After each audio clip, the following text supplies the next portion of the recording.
నమస్తే VBC on TV news కు స్వాగతం. ముందుగా ఈనాటి ముఖ్యాంశాలు. గూగుల్ ప్రతినిధి బృందంతో ముఖ్యమంత్రి భేటీ. ఆంధ్రప్రదేశ్ పెట్టుబడులకు అనుకూలమన్న చంద్రబాబు.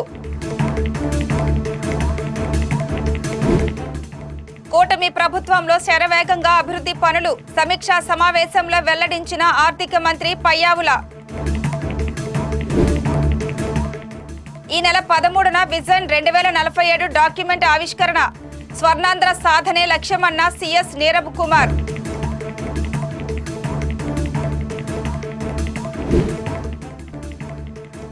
భగవద్గీత మానవాళికి మార్గదర్శి అన్న జిఆర్ స్వామి. విశాఖలో భక్తి శ్రద్ధలతో భగవద్గీత జయంతి ఉత్సవాలు. ముఖ్యమంత్రి నారా చంద్రబాబు నాయుడు గూగుల్ సంస్థ వైస్ ప్రెసిడెంట్ వికాస్ కోహ్లీ సారథ్యంలోని ప్రతినిధుల బృందంతో అమరావతిలో సమావేశమయ్యారు. ఈ సందర్భంగా ముఖ్యమంత్రి మాట్లాడుతూ తమ ప్రభుత్వ కొత్త ప్రగతిశీల పారిశ్రామిక విధానాలు వ్యాపార అనుకూల పర్యావరణ వ్యవస్థను సృష్టించాయని వారికి తెలిపారు. పెట్టుబడిదారులను ఆకర్షించాయని, ఉపాధి అవకాశాలకు మార్గం సుగమం చేశాయని పేర్కొన్నారు. కూటమి ప్రభుత్వం అధికారంలోకి వచ్చినప్పటి నుండి రాష్ట్రంలో అభివృద్ధి పనులు వేగంగా జరుగుతున్నాయని ఆర్థిక మంత్రి పయ్యావుల కేశవ్ అన్నారు. నంద్యాల జిల్లా అభివృద్ధి సమీక్షా సమావేశంలో పలువురు మంత్రులు, ఎమ్మెల్యేలతో కలిసి ఆయన పాల్గొన్నారు. కూటమి ప్రభుత్వం రైతాంగాన్ని దృష్టిలో పెట్టుకుని నీటిపారుదల శాఖతో పాటు వివిధ శాఖలకు సంబంధించి అనేక అభివృద్ధి కార్యక్రమాలను రూపొందించడం జరిగిందని ఆర్థిక మంత్రి అన్నారు. ఇందులో భాగంగానే నంద్యాల జిల్లాలో జరగవలసిన అభివృద్ధిపై శాసనసభ్యులు, జిల్లా స్థాయి అధికారులతో సమావేశం నిర్వహించామని చెప్పారు. నంద్యాల జిల్లాను అభివృద్ధి పరిచేందుకు అవసరమైన వనరులను ఎలా ఉపయోగించుకోవాలో ప్రజా ప్రతినిధులు, జిల్లా స్థాయి అధికారులతో చర్చించడం జరిగిందని చెప్పారు. ఆంధ్రప్రదేశ్ను అభివృద్ధి చెందిన రాష్ట్రంగా తీర్చిదిద్దాలనే లక్ష్యంతో రూపొందించిన స్వర్ణాంధ్ర ఎట్ 2047 విజన్ డాక్యుమెంట్ ఆవిష్కరణకు పటిష్టమైన ఏర్పాటు చేయాలని ప్రభుత్వ ప్రధాన కార్యదర్శి నీరబ్ కుమార్ ప్రసాద్ అధికారులను ఆదేశించారు. ప్రణాళిక శాఖ ప్రిన్సిపల్ సెక్రటరీ పీయూష్ కుమార్ తో కలిసి ఆయన రాష్ట్ర సచివాలయం నుండి రాష్ట్ర స్థాయి అధికారులు, అన్ని జిల్లాల కలెక్టర్లతో వర్చువల్ గా సమావేశమై స్వర్ణాంధ్ర ఎట్ 2047 విజన్ డాక్యుమెంట్ ఆవిష్కరణ ఏర్పాట్లను సమీక్షించారు. శ్రీ త్రిదండి శ్రీమన్నారాయణ రామానుజ చినజీయర్ స్వామివారి పర్యవేక్షణలో గీతా జయంతి పర్వదినాన్ని విశాఖలో భక్తి శ్రద్ధలతో జరుపుకున్నారు. సీతమ్మధార వర్మ కాంప్లెక్స్ లో నిర్వహించిన సామూహిక సంపూర్ణ భగవద్గీత పారాయణంలో వేలాది మంది పాల్గొని తరించారు. నగరంలోని 18 కళాశాలలు, పాఠశాలలకు చెందిన విద్యార్థులు గీతా పఠనంలో పాల్గొని భక్తిని చాటుకున్నారు. భగవద్గీత సర్వమానవాళికి మార్గనిర్దేశం చేసే మహత్తర గ్రంథమని వికాస తరంగిణి ఉత్తరాంధ్ర జిల్లాల ఇన్ఛార్జి అరుణ తెలిపారు.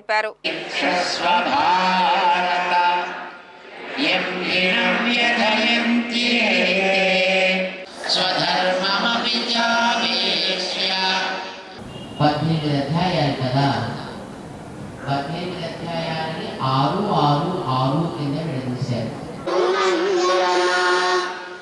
జై శ్రీమన్నారాయణ. పరమహంస పరివ్రాజకాచార్యులు శ్రీ చిన్నజీయర్ స్వామివారి ప్రత్యక్ష పర్యవేక్షణలో గీతా జయంతి మహోత్సవం జరుగుతోంది.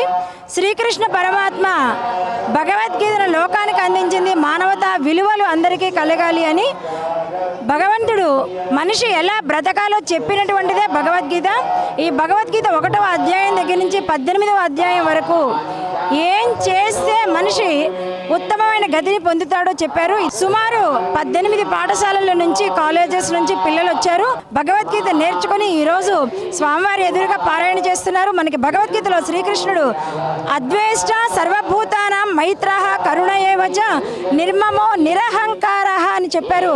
ఇవన్నీ ఈరోజు స్కూల్లో పిల్లలకి తప్పనిసరిగా రావాలి. ఎవరి మీద ద్వేషం లేకుండా ఉండాలి, అందరినీ స్నేహంగా చూడాలి, భగవంతుడిచ్చినటువంటి ప్రేమని అందరికీ పంచాలి, అందరి లోపల భగవంతుడు ఉన్నాడు అని అందరికీ సేవ చేయాలి. ఇలాంటి ఎన్నో మోరల్ వాల్యూస్ ఉన్న ఈ భగవద్గీత జయంతిని స్వామివారు ఇక్కడ ఈరోజు చెప్తున్నారు. చాలా ఆశ్చర్యంగా, చాలా ఆనందంగా ఉంది.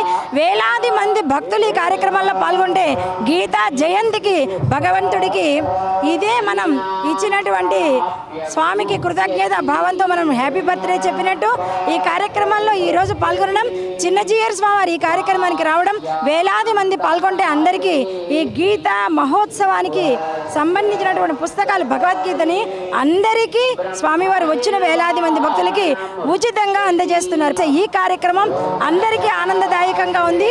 జై శ్రీమన్నారాయణ, జై శ్రీకృష్ణ. ముందుగా అందరికీ గీతా జయంతి శుభాకాంక్షలు తెలియజేస్తూ ఈరోజు మేము దాదాపుగా 18 స్కూల్స్ అండ్ కాలేజెస్ నుంచి 1800 మంది పిల్లలు ఈ కార్యక్రమంలో పాల్గొన్నారు.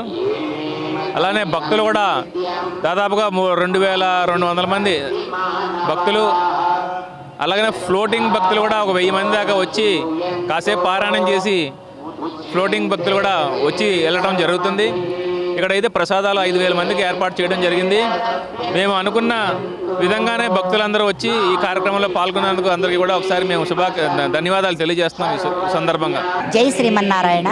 నేను జయలక్ష్మి రామానుజదాసి, శ్రీ శ్రీ శ్రీ త్రిదండి శ్రీమన్నారాయణ రామానుజ చిన్నజీయర్ స్వామివారి పాదపద్మాలకి దాసోహాలను సమర్పిస్తూ ఈ రోజున గీతా జయంతి సందర్భంగా ఇక్కడ ఒక అద్భుతమైన కార్యాన్ని నిర్వహిస్తున్నాము. సామూహిక భగవద్గీత పారాయణము. మొత్తము 2024 మంది విద్యార్థులు పాల్గొంటున్నారు. ఇందులో మొట్టమొదటిసారిగా విశాఖపట్నంలో ఇంత ఎత్తున స్వామివారితో కలిపి పఠించటం జరుగుతుంది. 18 అధ్యాయాల కోసం 18 పాఠశాలల నుంచి స్కూల్స్, కాలేజెస్ కలిపి ఒక్కొక్క సంస్థ నుంచి 108 మంది పిల్లలు చొప్పున వచ్చి, ఇంకా కొన్ని సంస్థల నుంచి ఎక్కువ మంది రావటం వల్ల మొత్తం 2024 మందితోటి, ఇంకా భక్తజనం అయితే చెప్పక్కర్లేదు, అశేషంగా మీరే చూస్తూ ఉంటారు ఎంతమంది చేరుకున్నారో. అందరం కలిపి సామూహికంగా భగవద్గీత పారాయణం చేస్తూ ఉన్నాము. స్వామివారి అనుజ్ఞతోటి వికాస తరంగిణి వారిజ బృందం అందరం కలిపి ఈ కార్యక్రమాన్ని ఏర్పాటు చేశాము. మేము ఎప్పటి నుంచో స్వామివారి ఆయన మార్గాన్ని అనుసరిస్తూ మేము ప్రజ్ఞ అనే కార్యక్రమంలో భాగంగా అనేక మంచి విషయాలని కాలేజీలకి, స్కూల్స్కి వెళ్ళి పిల్లలకి నేర్పిస్తూ ఉన్నాము. స్వామివారి ఆశయాన్ని నిలబెట్టడం కోసం మేమందరం నిరంతరం కృషి చేస్తున్నాము. జై శ్రీమన్నారాయణ. జై శ్రీమన్నారాయణ. ఈరోజు గీతా జయంతి సందర్భంగా మన స్వామివారి జీయర్ స్వామివారి ఆధ్వర్యంలో ఇంతమంది చిన్నపిల్లలు, పెద్దవాళ్ళు అందరూ వచ్చి ఈ గీతా జయంతి యజ్ఞంలో పాల్గొని చాలా అద్భుతంగా ఉంది. మాకు కూడా ఆనందంగా ఉంది. జై శ్రీమన్నారాయణ. రామచంద్రపురం కోర్టుల ప్రాంగణంలో అదనపు జిల్లా సెషన్స్ కోర్టును high court chief justice Dhiraj Singh Thakur ప్రారంభించారు. వర్చువల్ విధానంలో ఆయన కోర్టును ప్రారంభించిన అనంతరం అక్కడ వారిని ఉద్దేశించి ప్రసంగించారు.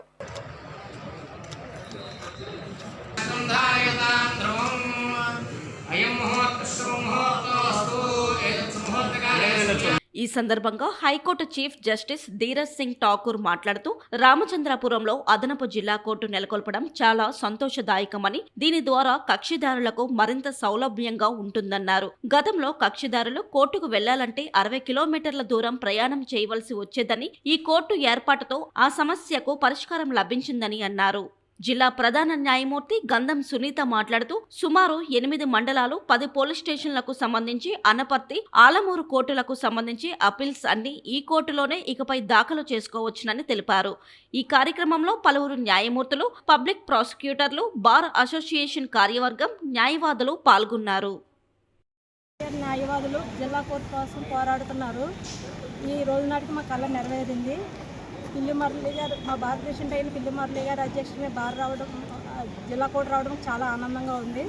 ఆయన పేరు ఎప్పటికీ మర్చిపోము మేము. అల్లూరి సీతారామరాజు జిల్లా పాడేరు ఏకలవ్య మోడల్ రెసిడెన్షియల్ పాఠశాల ప్రిన్సిపల్ సిహెచ్ ప్రభాకర్ రావును సస్పెండ్ చేశారు. పాఠశాలలో ఒక విద్యార్థినిపై ల్యాబ్ ఉద్యోగి అనూజ్ సింగ్ పటేల్ లైంగిక వేధింపులకు పాల్పడిన ఘటనకు సంబంధించి ప్రిన్సిపల్ ను సస్పెండ్ చేసినట్టు పాడేరు ఐటీడీఏ ప్రాజెక్టు అధికారి వి అభిషేక్ చెప్పారు. గిరిజన సంక్షేమ శాఖ ఉప సంచాలకురాలు ఎల్ రజనీతో కలిసి ఆయన ఏకలవ్య పాఠశాల సిబ్బందితో సమావేశమయ్యారు. ఇటువంటి సంఘటనలు ఎక్కడ జరిగినా కఠిన చర్యలు తప్పవని అభిషేక్ హెచ్చరించారు. ప్రిన్సిపాల్ ఉన్నతాధికారులకు వెంటనే సమాచారం ఇవ్వకపోవడంతో ప్రిన్సిపాల్ ను సస్పెండ్ చేస్తున్నట్లు ఆయన వివరించారు. కాగా ఈ ఘటనలో ల్యాబ్ ఉద్యోగిని ఇప్పటికే పోలీసులు అరెస్టు చేశారు.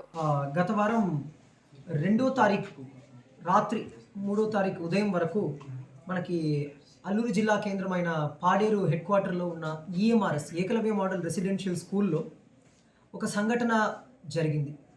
స్కూల్లో పనిచేస్తున్న ఒక వ్యక్తి, ల్యాబ్ అసిస్టెంట్ అయిన ఒక వ్యక్తి ఈ స్కూల్లోనే ఉన్న ఒక అమ్మాయి మీద లైంగిక వేధింపులు, అగ్రవేటెడ్ సెక్షువల్ అసాల్ట్ చేయడం జరిగింది. ఇది 2వ తారీఖు రాత్రి 3వ తారీఖు మార్నింగ్ జరిగి మర్నాడు ఆ స్కూల్లో ఉన్న ఇతర పిల్లలు, స్కూల్ ప్రిన్సిపల్ మరియు ఇతర టీచర్ల దృష్టికి తీసుకువచ్చిన తర్వాత 3వ తారీఖు మధ్యాహ్నం ఆ పిల్లల్ని, ఆ పాపని ఈ స్కూల్ నుంచి వాళ్ళ అమ్మ నాన్నని పిలిపించి పంపించడం జరిగినది. కానీ ఉన్నతాధికారుల దృష్టికి స్కూల్ యాజమాన్యం మా దృష్టికి తీసుకురాలేదు. అయినప్పటికీ కూడా సబ్ కలెక్టర్ ఆఫీస్లో పనిచేస్తున్న ఒక వ్యక్తి ద్వారా మా దృష్టికి 5వ తారీఖు ఉదయం ఇలా ఒక ఘటన ఒక 2 రోజు ముందు జరిగింది అని తెలిసిన వెంటనే సబ్ కలెక్టర్ ఎంక్వైరీ చేశారు. ఆ రోజు రాత్రికే మేము ఎస్పీ మరియు ఏఎస్పీ గారితో మాట్లాడి కలెక్టర్ గారి ఆదేశాల మేరకు ఆ వ్యక్తి మీద, అనూజ్ సింగ్ పటేల్ ఆ వ్యక్తి మీద పాక్సో కేసు నమోదు చేయడం జరిగింది. అన్ని ఇన్స్టిట్యూషన్స్లో కూడా మేము ఇప్పుడు వన్ స్టాప్ సెంటర్ ద్వారా ఒక అవేర్నెస్ క్యాంపెయిన్ని అన్ని గర్ల్స్ ఇన్స్టిట్యూషన్లో మొదలు పెడతాము. ఎవరైనా ఇలాంటి తప్పులు చేస్తే ఖచ్చితంగా వదిలిపెట్టే ప్రసక్తే లేదు. వాళ్ళ మీద పాక్సో కేసు ఖచ్చితంగా నమోదు చేస్తాం. ఇది ఇంత పెద్ద లేకుండా చిన్న విషయాలు జరిగినా కూడా ఖచ్చితంగా కఠిన చర్యలు తీసుకుంటాము. ఒక నెల ముందు బంధవీధిలో కూడా ఇలాంటి ఒక స్కూల్కు బయట ఇంటికి వెళ్ళిన పాప మీద ఒక లైంగిక వేధింపులు చేయడం జరిగినది. వాళ్ళ మీద కూడా చాలా కఠిన చర్యలు తీసుకొని ఎంపీడీఓ ఆఫీస్ గవర్నమెంట్ ఎంప్లాయీ అయినప్పటికీ కూడా ఆయన సస్పెండ్ చేసేసి వెంటనే అతన్ని కూడా పాక్సో కేసు నమోదు చేసి జైలుకి పంపించడం జరిగినది. వదిలిపెట్టే ప్రసక్తే లేదు. ఒక్కసారి పాక్సో యాక్ట్ని అందరం చదవండి. మైనర్ పిల్లల మీద, బాలికల మీద, మైనర్ పిల్లల మీద ఎవరైనా ఇలాంటి వేధింపులు చేస్తే వాళ్ళు 20 సంవత్సరాల వరకు వాళ్ళకి కఠిన చర్యలు, జైలు శిక్ష. సో ఎవరైనా ఖచ్చితంగా ఇలాంటి జరిగినా మా దృష్టికి తీసుకురావాలి. ఏ యజమాని అయినప్పటికీ కూడా మీ స్కూల్లో ఇది జరగకుండా మీరు చూసుకోవాలి. కానీ జరిగి ఉంటే వెంటనే within half an hour it should reach the ఉన్నతాధికారుల దృష్టికి ఖచ్చితంగా రావాలి. డీడీపీఓ మరియు కలెక్టర్ సార్ దృష్టికి ఇది రావాలి. మేము ఖచ్చితంగా యాక్షన్ తీసుకుంటాము. కానీ ఏ ఇన్స్టిట్యూషన్స్లో కూడా ఇలా జరగకూడదని కోరుకుంటున్నాం. విద్యుత్ బిల్లుల పెంపుతో ప్రజల జేబులు ఖాళీ అవుతున్నాయని సిపిఎం రాష్ట్ర కార్యదర్శి వి శ్రీనివాసరావు అన్నారు. సిఐటియు జిల్లా కార్యాలయంలో నిర్వహించిన మీడియా సమావేశంలో ఆయన మాట్లాడారు. 40% ట్రూ ఆఫ్ ఛార్జీలతో పాటు అదనంగా సర్ ఛార్జీలు కూడా చేర్చడంతో సామాన్యులకు బిల్లుల భారం అధికమవుతుందని చెప్పారు. ఈ సందర్భంగా శ్రీనివాస్ మాట్లాడుతూ చిన్న చిన్న దుకాణాలకు సైతం 1000 రూపాయలకు పైగా బిల్లులు రావడం ఏమిటని ప్రశ్నించారు. గత వైసీపీ ప్రభుత్వం పెండింగ్ లో ఉంచిన బిల్లుల పెంపును కూటమి ప్రభుత్వం అమలు చేస్తుందని ఆరోపించారు. అదానీ వంటి బడా వ్యక్తులు విద్యుత్ రంగంలో ప్రవేశించారని దుయ్యబట్టారు. విద్యుత్ బిల్లులను ధ్వంసం చేయాలని పిలుపునిచ్చారు. విద్యుత్ ఛార్జీల పెంపును ప్రభుత్వం వెంటనే ఉపసంహరించుకోవాలని, లేదంటే ఆందోళనను ఉధృతం చేస్తామని హెచ్చరించారు. ఈ నెల కరెంటు బిల్లులు జనానికి గొయ్యమనిపించేటట్టుగా ఉన్నాయి. మాడు పగలగొట్టే. ఇంతకుముందు 250, 300 బిల్లు వచ్చేవాళ్ళకి ఇప్పుడు 500, 600 బిల్లు వస్తుంది. మేము వివిధ ప్రాంతాల్లో చేసినటువంటి సర్వే ప్రకారం గత నెలలో, ఇప్పుడు ఉదాహరణకి గత నెలలో నవంబర్ నెలలో బిల్లు 386 రూపాయలు వచ్చినటువంటి వాళ్ళకి అంతకన్నా 10 యూనిట్లు తగ్గిన కరెంటు కాల్చడం 503 రూపాయలు వచ్చింది. ఈ బిల్లుల్లో దాదాపు 40% వచ్చినటువంటి బిల్లులో 503లో 40% ట్రూ అప్ ఛార్జీ, పిఎల్ అడ్జస్ట్మెంట్ ఛార్జీ, సర్ఛార్జీ, ఎలక్ట్రిసిటీ డ్యూటీ, 4 రకాలైన అసలు పోయి ఏదంటారు కొసరు ఎక్కువైంది. ఇప్పుడు అసలు బిల్లు కన్నా కొసరు బిల్లు ఎక్కువ అవుతుంది. దీంతో చాలా ముఖ్యంగా L1, L2 వాళ్ళు అంటే ఎల్టీ ఈ గృహ వినియోగదారులు, చిన్న చిన్న షాపులు ఉన్నటువంటి వాళ్ళ పరిస్థితి మరీ దారుణంగా ఉంది. ఒక చిన్న షాపు వాళ్ళకి ఇంత పోయిన నెలలో 600 రూపాయలు, 600 చిల్లర, 10-12 చిల్లర బిల్లు వస్తే ఈ నెలలో 1190 రూపాయలు బిల్లు వచ్చింది. అంటే దాదాపు రెట్టింపు. అందుకని ఇది ఇంతకుముందు నుంచి మేము చాలాసార్లు చెప్తూ వచ్చాం. కరెంట్ ఛార్జీలు గత ప్రభుత్వం పెంచకుండా పెండింగ్లో పెట్టింది. ఈ ప్రభుత్వం దాన్ని అమలు చేస్తుంది. అంటే మీరు గత ప్రభుత్వ నిర్ణయాలను అమలు చేస్తారని అడుగుతున్నాం. గత ప్రభుత్వం దాన్ని రద్దు చేయకుండా పెండింగ్లో పెట్టడం తప్పు. వాళ్ళు ఇప్పుడు ఎలక్షన్ తర్వాత వేద్దాంలో అనుకున్నారు, ఎన్నికలకు ముందు ఓట్లు పోతాయని. ఇప్పుడు వచ్చిన ప్రభుత్వం, గత ప్రభుత్వం దాన్ని సరిదిద్దాల్సింది పోయి దాన్ని అమలు చేస్తున్నది.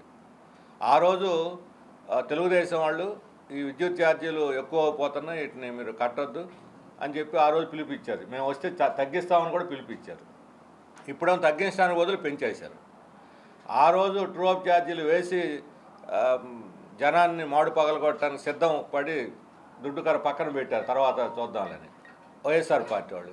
ఇప్పుడు వాళ్ళు ఇదే చాలా పెద్ద అన్యాయం జరుగుతున్నట్టు వాళ్ళు మాట్లాడుతున్నారు. అంటే రెండు పార్టీలు కూడా గతంలోనూ జగన్మోహన్ రెడ్డి ప్రభుత్వం, ఇప్పుడు చంద్రబాబు నాయుడు ప్రభుత్వం, ఇద్దరు కూడా విద్యుత్ ఉత్పత్తిదారులు కరెంట్ తయారు చేసేటువంటి వాళ్ళ పక్షం ఉండి వాళ్ళకు మేలు చేసేటువంటి విధానాలు అనుసరిస్తున్నారు తప్ప వినియోగదారుల ప్రయోజనాలు పట్టించుకోవటం లేదు.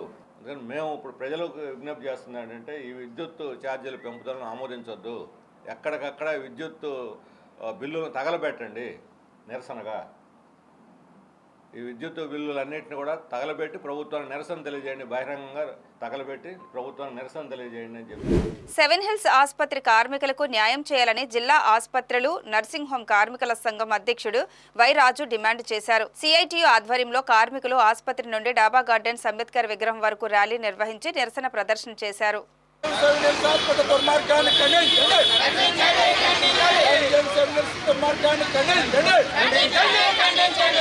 ఈ సందర్భంగా వై రాజు మాట్లాడుతూ ఎంజీఎం సెవెన్ హిల్స్ హాస్పిటల్ యాజమాన్యం కార్మికులను ఇబ్బందులకు గురి చేస్తుందని అన్నారు. ఈ విషయంపై కార్మిక శాఖ కలెక్టర్ ఆఫీసులో ఫిర్యాదులు చేయడం జరిగిందని, అయినా కార్మిక శాఖ ఎటువంటి చర్యలు తీసుకోలేదని విచారం వ్యక్తం చేశారు.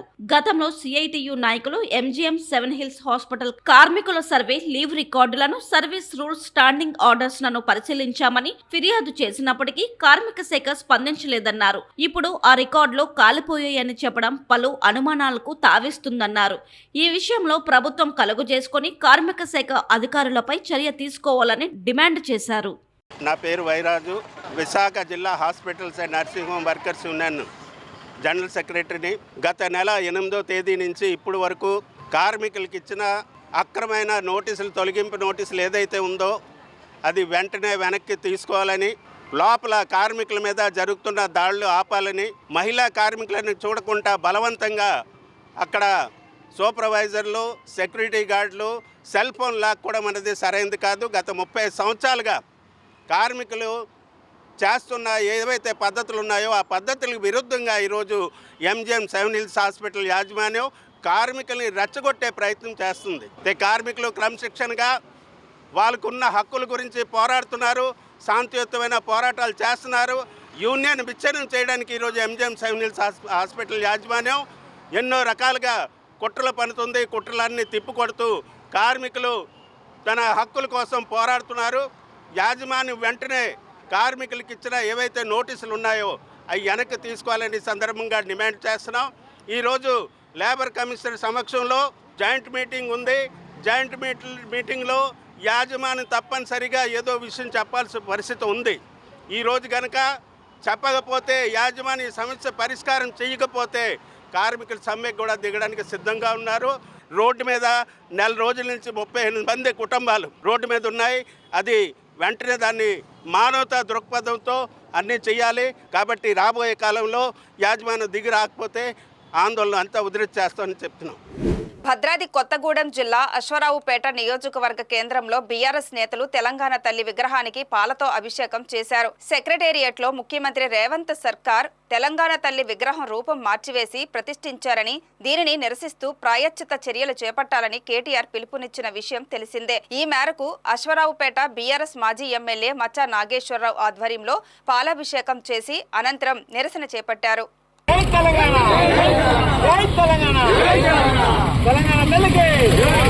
ఈ సందర్భంగా నాగేశ్వరరావు మాట్లాడుతూ కాంగ్రెస్ పార్టీ తెలంగాణ తల్లి విగ్రహంలో మార్పులు చేయడం వల్ల కోట్లాది మంది తెలంగాణ బిడ్డల మనసు గాయపడిందన్నారు. తెలంగాణ తల్లి రూపం కోట్లాది మంది తెలంగాణ బిడ్డల ఆత్మగౌరవానికి ప్రతిరూపమని, రాజకీయ లబ్ధి కోసం రేవంత్ రెడ్డి కన్నతల్లి లాంటి తెలంగాణ తల్లి విగ్రహం రూపాన్ని మార్చివేసి అపచారం చేశారని అన్నారు. ఇలాంటి పనులు చేయడం ద్వారా రేవంత్ ఇందిరాగాంధీ పేరు కూడా చెడగొడుతున్నారని వ్యాఖ్యానించారు. అమలు కాని హామీలతో గద్దెనెక్కిన కాంగ్రెస్ ప్రభుత్వం ఏడాది కాలంలో చేసిందేమీ లేదని విమర్శించారు.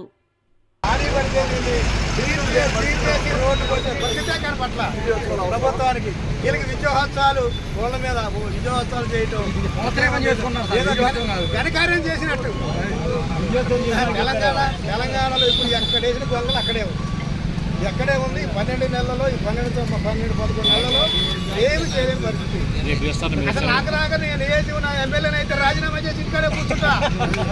చిత్తూరు జిల్లా గంగాధర నెల్లూరు నియోజకవర్గం కార్వేటి నగరం మండలంలో ఓ మైనర్ బాలిక మీద లైంగిక దాడి జరిగింది. గోపిశెట్టిపల్లి దళితవాడకు చెందిన ఓ యువకుడు మైనర్ బాలికను సినిమాకు తీసుకువెళతానని మాయమాటలు చెప్పి తమిళనాడు రాష్ట్రం తిరువల్లూరు జిల్లా పల్లిపట్టుకు ప్రయాణమయ్యాడు. మార్గం మధ్యలో ఆ బాలికను పొలాల్లోకి తీసుకెళ్లి అత్యాచారం చేసి పారిపోయాడు. కాసేపు తర్వాత తేరుకున్న బాలిక తన ఊరికి వెళ్లి కుటుంబ సభ్యులతో జరిగిన సంఘటనను తెలియజేసింది. బాలిక తండ్రి వెంటనే పోలీసులకు సమాచారం ఇవ్వడంతో పోలీసులు రంగంలోకి దిగి నిందితుడిని అదుపులోకి తీసుకున్నారు. కేసు నమోదు చేసి దర్యాప్తు చేస్తున్నామని, బాలికను వైద్య పరీక్షల నిమిత్తం ప్రభుత్వ ఆరోగ్య కేంద్రానికి తరలించామని సిఐ హనుమంతప్ప తెలిపారు.